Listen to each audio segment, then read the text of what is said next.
Et ouais, j'écris le lundi, mardi, mercredi, j'écris aussi le jeudi. Bonjour, j'espère que vous allez bien.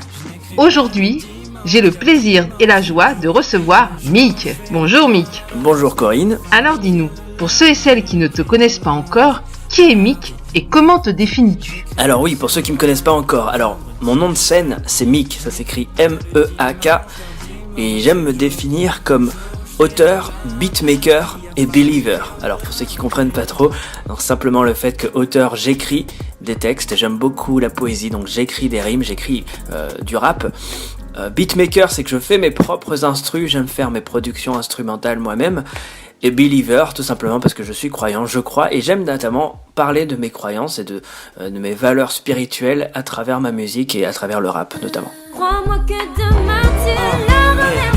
Si Dieu m'a stoppé net, c'est qu'en fait il a d'autres projets en tête. Et si ça sent l'échec, je sais que plus tard on en fera une fête. Plusieurs albums à ton actif. 2012, Relecture.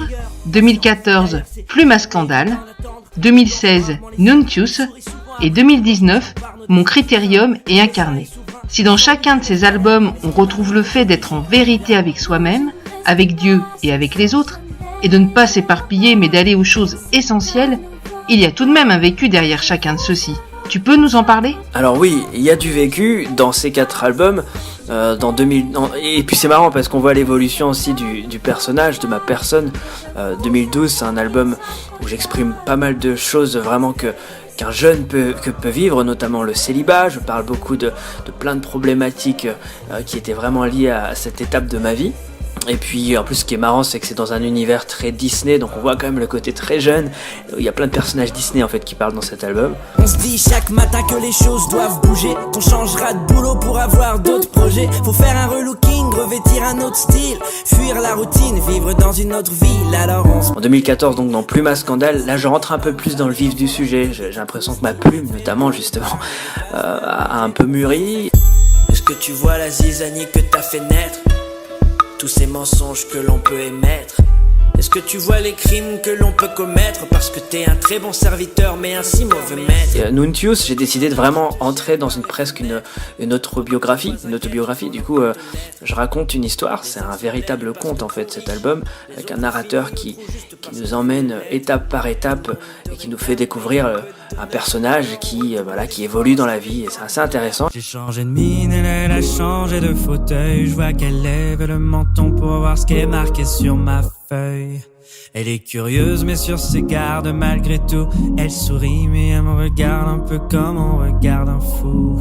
Et puis effectivement, il y a le dernier album, Mon Critérium est incarné, dont je suis particulièrement fier, parce que c'est vrai que c'est un peu l'album où là je me livre le plus. C'est l'album où je vais partager vraiment des choses en profondeur, comme dans un journal intime.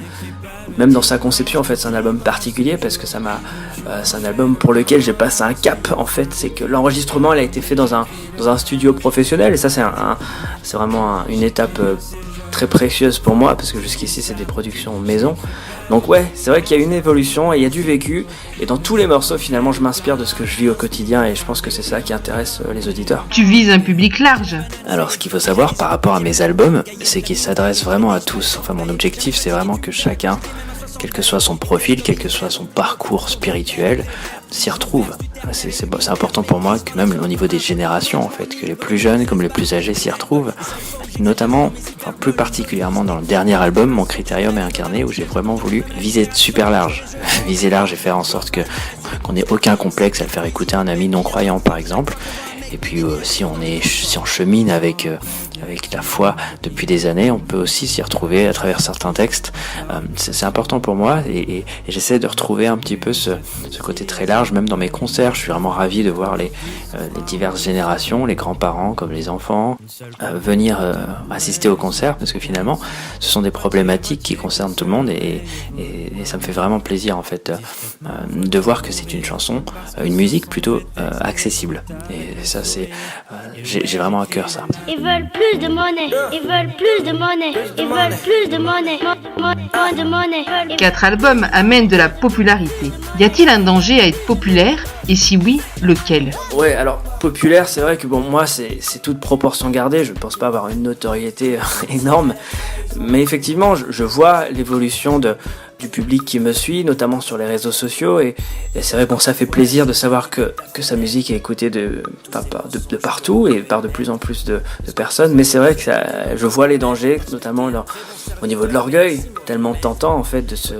prendre pour ce qu'on n'est pas et de se rendre plus important, enfin de se croire plus important que ce que l'on est vraiment, et du coup ça fait perdre aussi parfois le sens des priorités, le sens même de pourquoi je fais ça en fait, c'est pour faire passer un message d'amour, c'est pour que les gens voient davantage Dieu dans leur vie et agir dans leur vie en fait, et non pas moi, et non pas l'artiste qui prend trop de place, et c'est ces problématiques-là, en fait, ces défis-là qu'il faut que je me replace, que je les replace devant moi tous les matins, parce que c'est vrai que c'est tentant. Et toi, Mick, comment gères-tu ta popularité ? Je pense que ma femme y est pour beaucoup, je pense qu'elle est là aussi pour me rappeler qui je suis, elle est super, elle a un super soutien, elle m'encourage, mais en même temps elle me remet les pieds sur terre quand il le faut, donc je suis très bien entouré par rapport à ça, et je suis reconnaissant. Seigneur Jésus, c'est encore moi, cette fois j'appelle au secours. Nombreux sont les pièges, nombreux sont les très beaux discours. Autour de moi tout le monde parle en même temps et m'offre ses conseils. Ils ont rempli mon dossier, les tiens ont fini en corbeille. J'éprouve de la honte, l'affront est assez gros. Nos proches agonisent et nous on leur injecte des dictons placebo. Ces mots consolent mais toi seul vaccine. Et parfois même dans nos églises on se contente de quelques douces maximes. Tu deviens une option, une voix parmi tant de voix. Les gens sont gênés quand ils voient qu'on parle encore de la croix. On sait qu'il faut avoir la foi, mais on ne sait plus en quoi croire. Qu'il ne faut plus croire en toi, mais surtout croire en soi. C'est sur la com et le marketing qu'on s'est concentré pour attirer la foule, prêt à tout, même à te décentrer. Et sans scrupule, on tend à édulcorer l'essentiel. On ne met plus l'accent sur la grâce, mais sur notre potentiel. On oublie qu'on est pourri de l'intérieur. Pourquoi le pasteur ne parle plus de disciples, ne parle que de leaders? Et pourquoi le thème de l'enfer est passé en bas de liste? Et pourquoi certains le dimanche du petit lait positiviste? Tu vois, j'ai honte, car ce n'est plus toi mais moi qui donne le sens. Et je parle comme si on trouvait le salut dans la bien-pensance. Il faut des phrases de philosophes pour qu'on réponde amen. On fait l'éloge de la sagesse humaine. On sort des formules un peu passe-partout. On la joue lisse parce que ta parole froisse tout. Alors on dit, du moment qu'il est heureux, du moment qu'il est en paix avec lui-même. Mais ça règle pas le problème. Toi t'es venu pour régler le problème de fond et mettre la lumière sur la misère de notre condition. Mais ça gêne et ça fait mauvaise impression. Donc en jouant les petits médecins, on passe à côté de la vraie guérison. Tes écrits sont donc les joies, les peines, mais aussi les larmes de ton cœur. Ton dernier titre, Post-Scriptum, un cri. Ouais, alors je pense que c'est important effectivement d'exprimer un peu tout. C'est comme dans la vie, enfin on n'exprime pas que de la joie tout le temps, il y a effectivement des peines. Et Post-Scriptum, c'est un cri, mais c'est surtout en fait une prière inquiète en fait d'un enfant qui demande à son père, papa j'ai peur parce que j'ai l'impression que je vois des menaces, je vois des choses inquiétantes autour de moi et je sais que ça ne te plaît pas parce qu'il y a tout un courant qui vient de nous attaquer de manière un peu sournoise et je suis inquiet, je sais que c'est pas ce que tu veux toi et je veux rester accroché fermement à toi. Donc c'est plus une prière, oui effectivement, peut-être comme un cri, je sais pas si on peut dire ça comme ça. Mais ouais, j'ai un cri du cœur, ouais, c'est une envie de tenir ferme et de se révolter un petit peu face à ces attaques de différents courants philosophiques, des courants de pensée positivistes ou de la prospérité, enfin des messages qui ne sont pas finalement purement bibliques, qui ne reviennent pas à la racine et qui me font un peu peur et j'avais envie de le partager à travers ce texte. Effectivement, ça change, ça dénote un peu du reste de l'album, mais je pense qu'il y a un temps pour tout et j'avais envie, par ce titre, d'exprimer aussi cette colère-là. Et ton mot de la fin, Mick ? Écoute, en mot de la fin, je dirais tout simplement, restons authentiques, que ce soit dans l'écoute même de ce projet. Ça me ferait plaisir d'avoir le retour des uns et des autres. J'en ai déjà et ça m'encourage beaucoup. Des retours super authentiques. N'hésitez pas à me dire si vous n'aimez pas trop l'album, s'il y a des titres qui vous surprennent, je sais pas. Et puis moi, ça m'encourage aussi à faire un travail transparent, un travail intègre. Et c'est ma prière aussi, c'est que justement je ne me fasse pas happé par une vague d'orgueil, mais que je continue à livrer un travail authentique et je suis vraiment encouragé de ce que le public, les auditeurs nourrissent justement cette idée-là de rester pur, de rester vrai. Et ça m'encourage. Un grand merci, Mick, de nous avoir accordé cette interview. Merci beaucoup, Corinne, et au revoir à tous. Et j'étais vraiment content de pouvoir faire cette interview. Au revoir. Je ne sais pas vous, mais alors tout cela nous a donné envie de découvrir tous ces merveilleux albums. Je vous laisse maintenant avec un extrait de Mon Critérium et Incarné. Tout à son honneur. Tout est dit. À très bientôt. Bye bye.